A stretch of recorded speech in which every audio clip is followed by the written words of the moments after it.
లేని రాజ్యం, ఇక లంచం మోసం మోహం ద్వేషం లేని రాజ్యం, ఇక కరువు కష్టం వ్యాధి బాధ లేని రాజ్యం, ఇక కరువు మంచం మోసం మోహం లేని రాజ్యం.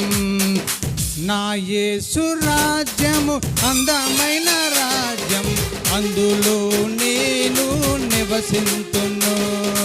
మన యేసు రాజ్యము అందమైన రాజ్యం, అందులో మనము నివసించుము.